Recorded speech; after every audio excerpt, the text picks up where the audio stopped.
What's good, guys? It's your boy Nico Talks Football, back with another video after Barcelona beating Espanyol 2-0 in the first game of 2026. Thanks to our Superman and goal, Joan Garcia, with the sensational performance of the year type performance.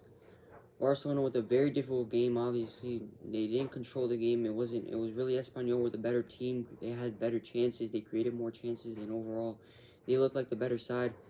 Barcelona really didn't create anything going forward apart from a De Jong chance that he kind of messed up, a Koundé header, and Eric Garcia.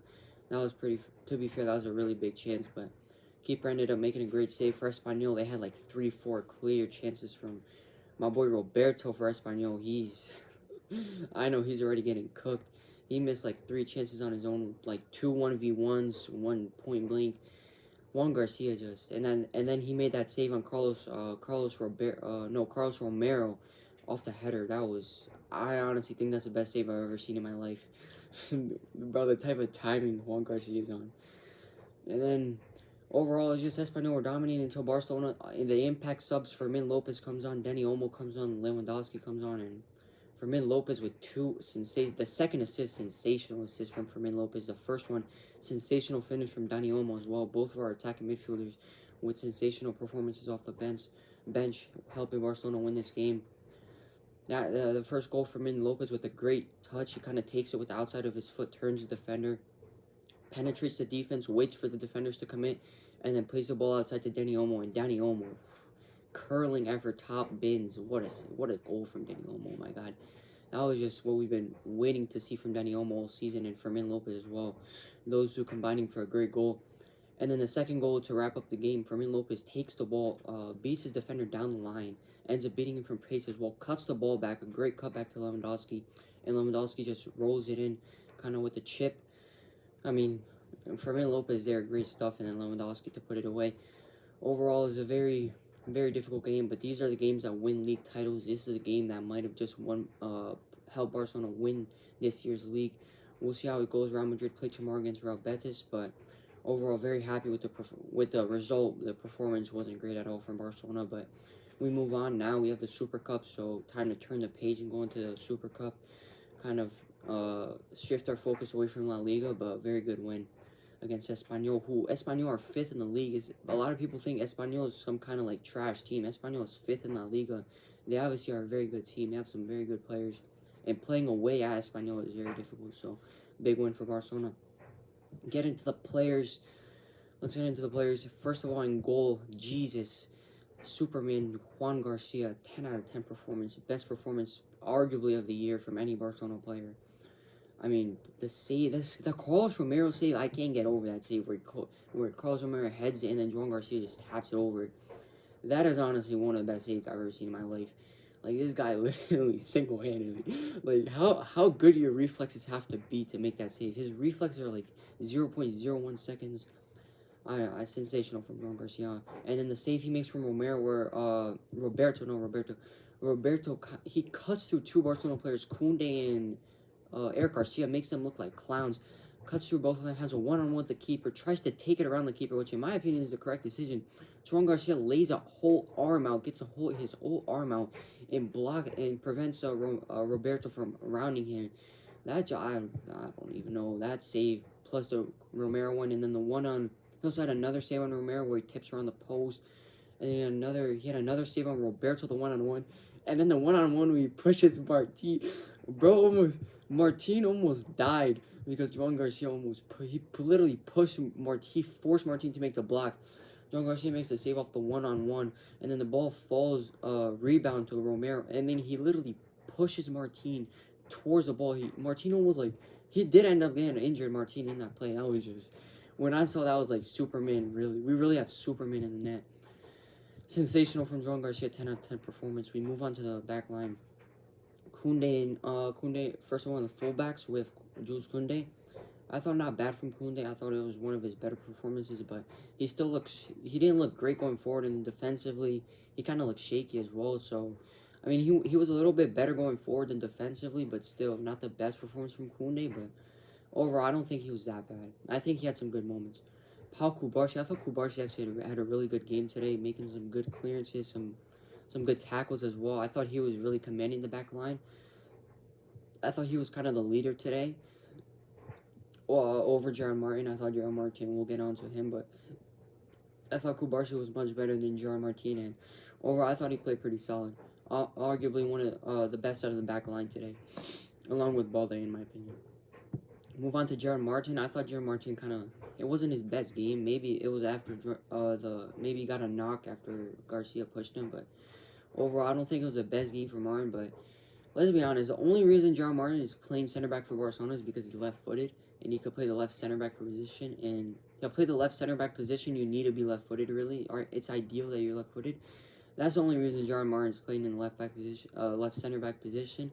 In my opinion, I think Christensen's obviously out now, but Araujo, when he comes back, is much better.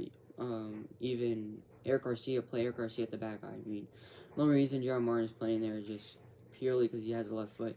Then we move on to Balde at the left back position. I thought Balde actually was pretty good. He had some good runs that I liked. In the first half, he had a really good run where he beat like 3-4 guys. So in my opinion, Balde he played pretty well. Defensively, I thought he did okay defensively. Probably not. There were a lot of attacks coming down the right-hand side, so maybe not his best defensively. Attacking, I thought, like Koundé, he was a little bit better going attacking-wise, but still decent from Balde. I thought he was better than Koundé, to be fair to Balde.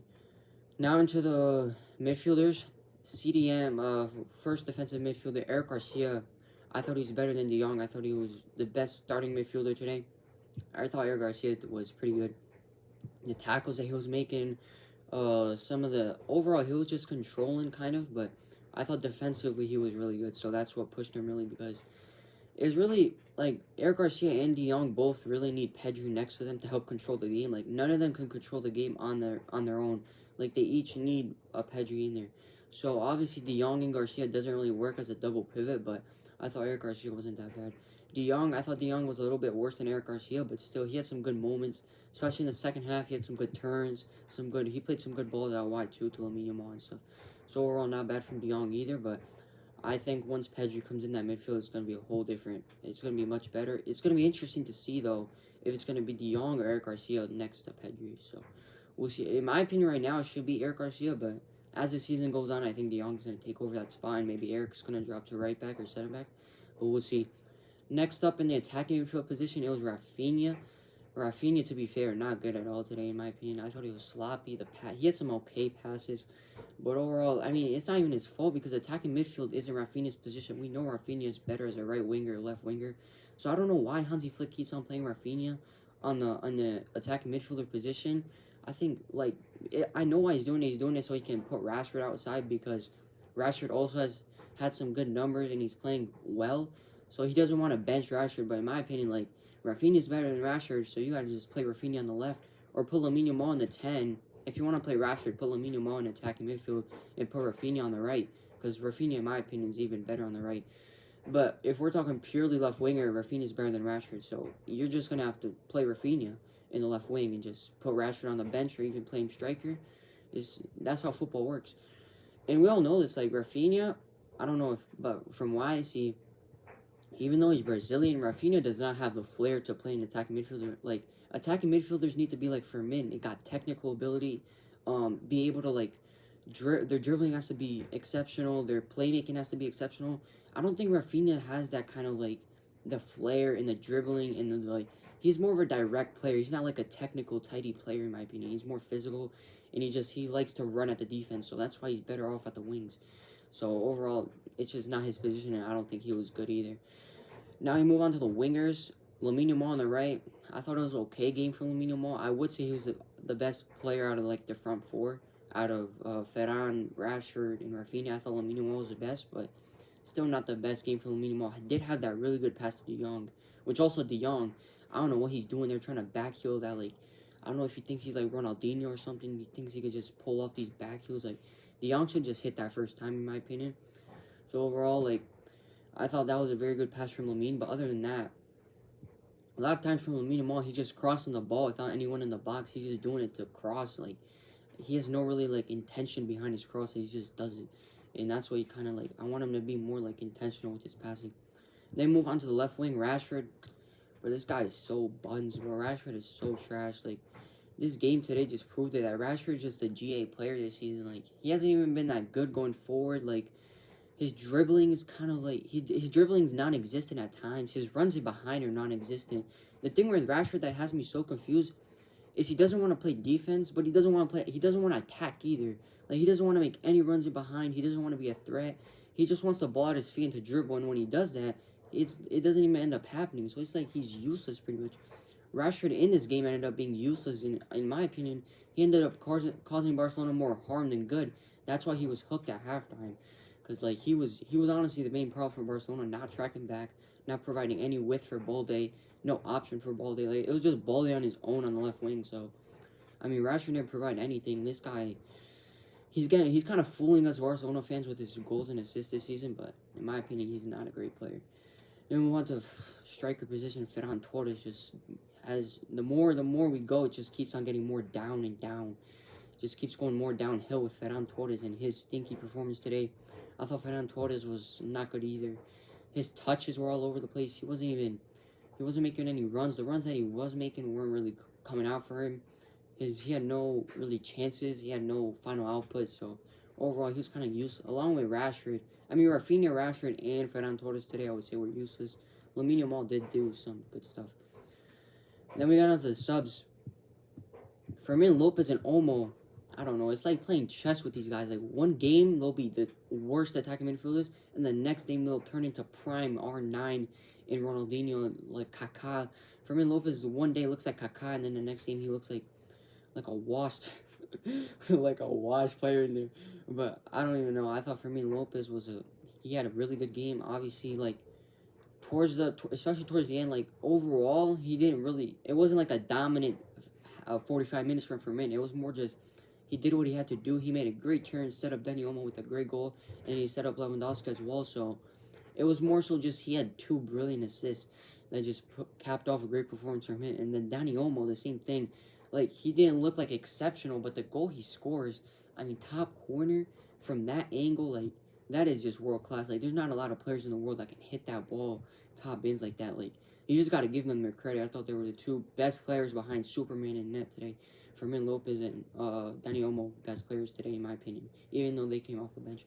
Behind, obviously, Jesus and goal, Joan Garcia.